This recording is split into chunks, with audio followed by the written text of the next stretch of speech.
बोला तू मेरी लैला, वो बोली देखता है साला, अपन जब भी सच्ची बोल। पहली पहली बार मोहब्बत की है,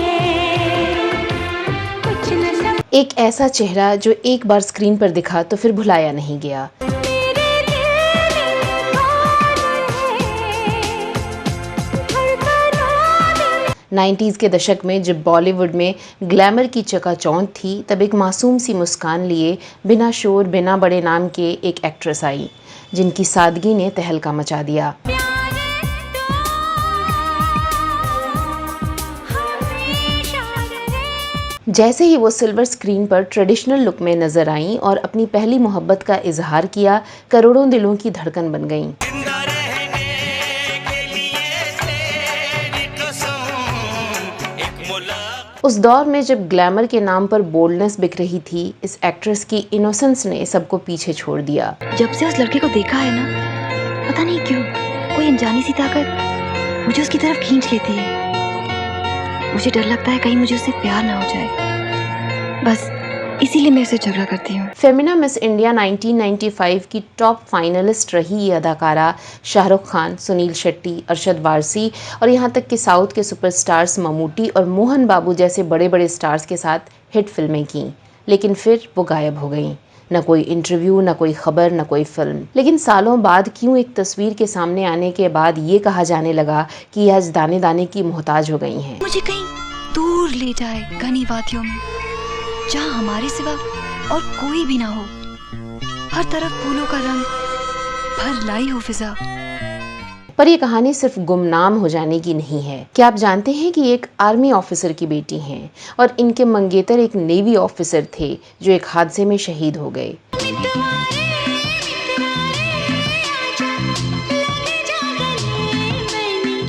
क्या आप मानेंगे कि इन्होंने शूटिंग के दौरान एक सीन में शाहरुख खान को थप्पड़ जड़ दिया और पूरा सेट सन्न रह गया। तो आखिर क्यों एक ऐसी एक्ट्रेस जो बिना गॉडफादर बॉलीवुड में जगह बना चुकी थी, अचानक इंडस्ट्री से दूर होती चली गई? मुझे ऐसा लड़का चाहिए जो मुझसे इतना प्यार। क्यों अब भी इतने सालों बाद गूगल पर इनका नाम सबसे ज्यादा सर्च किया जाता है? मेरा दिल गया, मेरी जान गई, ओ मेरा दिल गया। सब कुछ पाकर भी गुमनाम रह जाने वाली इस एक्ट्रेस की जिंदगी के वो सारे राज आज हम आपको बताएंगे जो आप में से बहुत कम ही लोग जानते होंगे। आप देखते रहिए बॉलीवुड के रोचक किस्से वेदिका के साथ।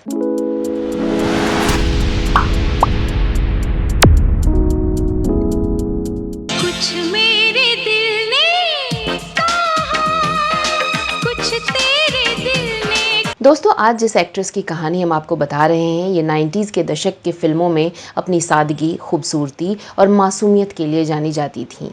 ये थी टैलेंटेड एक्ट्रेस प्रिया गिल। 90 के दशक में एक दौर ऐसा भी था जब प्रिया ने एक फिल्म से ही हर तरफ तहलका मचा दिया था। इनकी सिंप्लिसिटी, मासूमियत और भोलेपन ने लोगों के दिलो दिमाग पर ऐसा असर किया कि ये देश भर में छा गईं और आज लगभग 2 दशक बाद भी इनके चाहने वाले इंटरनेट पर इन्हें सर्च करते रहते हैं। बांट रहा था जब खुदा सारे जहां। तो एक फौजी परिवार की बेटी ने कैसे फिल्मी दुनिया में कदम रखा, क्या था इनका फैमिली बैकग्राउंड और फिर क्यों फिल्मों से इनका मोह भंग हो गया, चलिए बताते हैं। प्रिया गिल का जन्म 9 दिसंबर 1975 में पंजाब के एक सिख परिवार में हुआ था। इनका पूरा परिवार भारतीय सेना से जुड़ा था और उसी माहौल में प्रिया का भी बचपन बीता। प्रिया के पापा आर्मी में कार्यरत थे और मम्मी गृहिणी थी। फिल्मों से इनके परिवार का दूर दूर तक कोई नाता नहीं था, पर प्रिया को बचपन से ही मॉडलिंग और फिल्में अट्रैक्ट करती थीं। अपनी पढ़ाई के दिनों में प्रिया ने कॉलेज के कई फंक्शन के दौरान मॉडलिंग में पार्टिसिपेट किया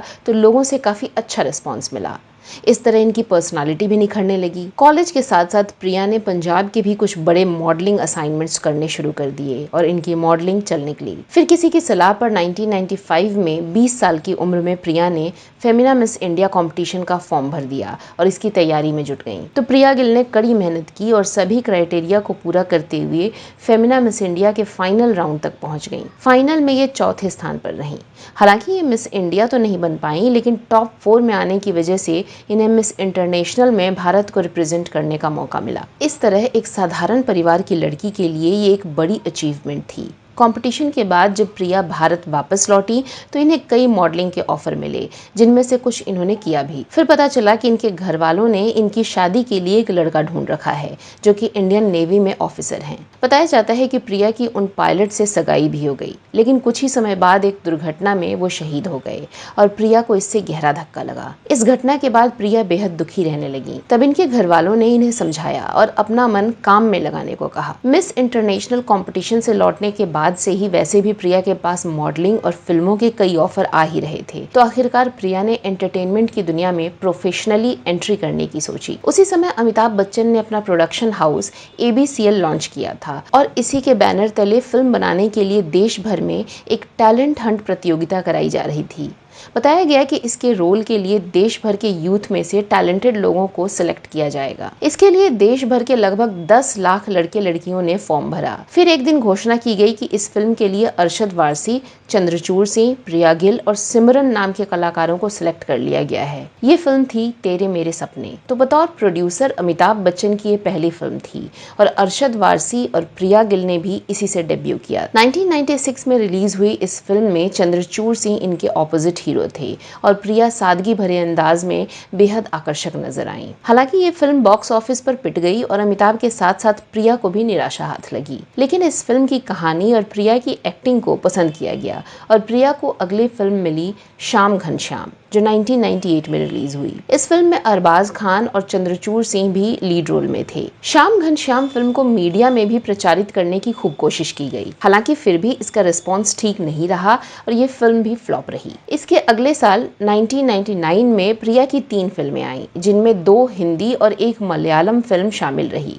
इस मलयालम फिल्म मेघम में प्रिया साउथ के सुपरस्टार ममूटी के साथ नजर आईं। वहीं इसी साल यानी 99 में ही प्रिया की एक ऐसी फिल्म रिलीज हुई जिसे इन्हें नेशनल सेंसेशन और युवाओं का क्रश बना दिया। ये फिल्म थी सिर्फ तुम। इस फिल्म में प्रिया गिल के ऑपोजिट हीरो थे संजय कपूर और फिल्म की कहानी लॉन्ग डिस्टेंस रिलेशनशिप पर आधारित थी, जिसमें दोनों प्यार करने वाले कभी मिले नहीं होते हैं और लेटर्स एक्सचेंज करके बातें करते हैं। बेहद मार्मिक ढंग से फिल्माई गई ये फिल्म ब्लॉकबस्टर साबित हुई। भारतीय दर्शकों को ये कहानी और इसमें दीपक और आरती की केमिस्ट्री इतनी पसंद आई कि फिल्म ने सिक्का जमा लिया। अनिल कपूर के बड़े भाई बोनी कपूर ने फिल्म बनाई थी और इसमें अपने सबसे छोटे भाई संजय कपूर को ही लीड कैरेक्टर दिया था। वैसे तो इस फिल्म में मिस यूनिवर्स सुष्मिता सेन भी साइड रोल में मौजूद थी, जिन्होंने अपने हुस्न के खूब जलवे बिखेरे, लेकिन फिर भी प्रिया की मासूमियत, भोलापन, ट्रेडिशनल लुक और अभिनय ने उन्हें पछाड़ दिया और टीवी पर रिलीज होने के बाद तो प्रिया गिल घर घर में पहचानी जाने लगी। इस फिल्म की सफलता में इसके गानों का सबसे इम्पोर्टेंट रोल रहा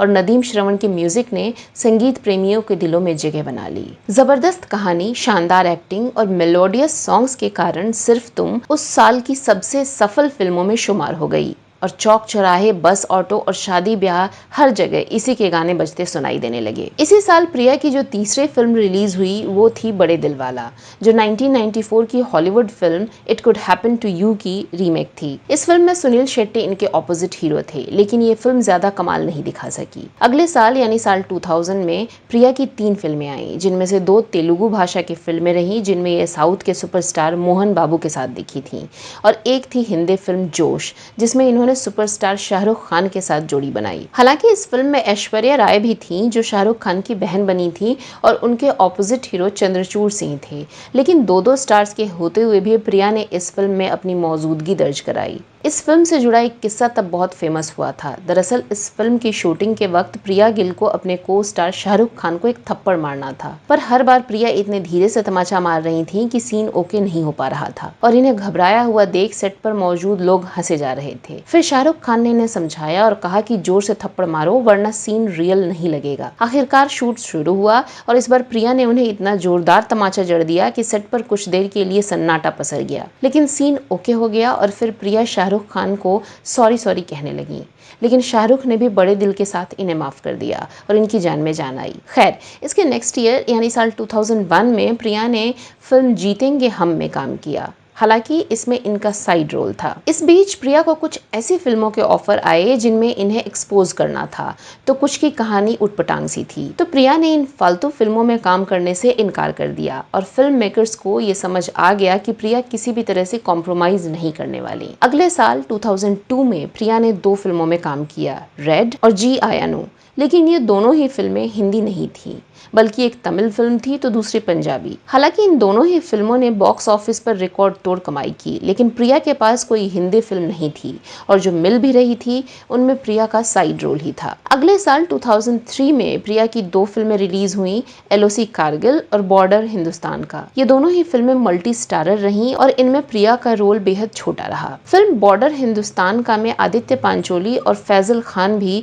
मुख्य भूमिकाओं में थे। इसके अगले 2 साल तक प्रिया की कोई फिल्म नहीं आई और फिर साल 2006 में ये एक भोजपुरी फिल्म में नजर आई जो थी पिया तो से नैना लागे। हालांकि इसमें भी प्रिया ने मर्यादित काम किया और एक्सपोज से बचती रही। साल 2006 में ही प्रिया की एक और हिंदी फिल्म आई, भैरवी, जो प्रिया की आखिरी फिल्म साबित हुई। दरअसल ये फिल्म भी फ्लॉप रही और प्रिया निराश हो गईं और इसके बाद फिर कभी भी फिल्मी पर्दे पर दिखाई नहीं दी। साल 2006 के बाद प्रिया गिल को बॉलीवुड ने भी भुला दिया और किसी ने कोई खोज खबर नहीं ली। तो वहीं प्रिया ने भी ऐसी इंडस्ट्री को छोड़ने का फैसला कर लिया था जहां टैलेंट ही नहीं बल्कि बहुत कुछ और भी मायने रखता है। लेकिन कई साल बाद इनकी कुछ तस्वीरों ने इन्हें फिर से खबरों में ला दिया। इसके बाद से प्रिया को लेकर समय समय पर कई तरह की खबरें और अफवाहें सामने आती रहीं। कुछ मीडिया रिपोर्ट्स के मुताबिक प्रिया ने शादी कर ली थी और अमेरिका चली गई थी।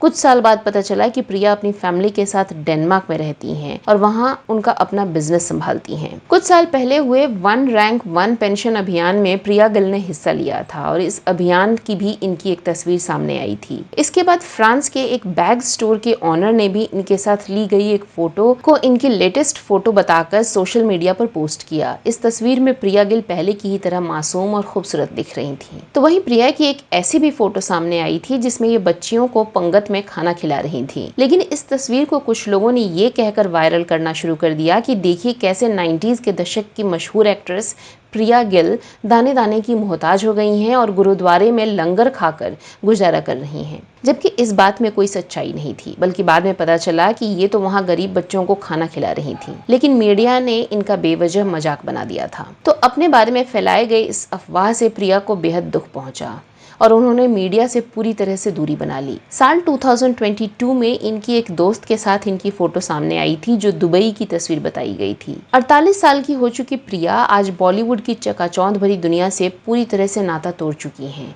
ये भले ही एक गुमनाम जिंदगी जी रही हैं, लेकिन उसमें सुकून है। मीडिया और फैंस को भी इनकी प्राइवेसी की रिस्पेक्ट करनी चाहिए और इन्हें अपनी जिंदगी जीने देनी चाहिए। दोस्तों, बॉलीवुड में कई अभिनेत्रियां ऐसी रहीं जिनकी अदाकारी और खूबसूरती की दुनिया दीवानी रही, लेकिन फिर भी इनका सम्मान नहीं किया गया और कुछ समय बाद इन्हें काम मिलना बंद हो गया। प्रिया भी इनमें से ही एक रही। बॉलीवुड में प्रिया का फिल्मी सफर बहुत ही छोटा रहा। साल 1996 से 2006 के बीच इन्होंने 10 साल में सिर्फ 8 हिंदी फिल्मों में काम किया, बाकी दूसरी लैंग्वेज की फिल्में रहीं। लेकिन बॉलीवुड में इन्हें जो सम्मान, पहचान और काम मिलना चाहिए था वो नहीं मिल सका और यही वजह रही कि प्रिया ने भी कभी पलटकर वापस नहीं देखा। फिल्मी एक्सपर्ट्स ने एक समय में इनके नंबर 1 स्टार होने के भी दावे किए थे, लेकिन इक्का दुक्का फिल्मों के अलावा अच्छी फिल्में ही नहीं मिल पाई और इन्हें अपना टैलेंट दिखाने का मौका ही नहीं मिल सका। हम उम्मीद करते हैं कि प्रिया गिल की जिंदगी अच्छी गुजर रही है और ये उसे एंजॉय कर रही हैं। इनकी खुशहाल जिंदगी के लिए इन्हें ढेर सारी शुभकामनाएं। आज के एपिसोड में फिलहाल के लिए इतना ही। अगले एपिसोड में आपसे फिर होगी मुलाकात।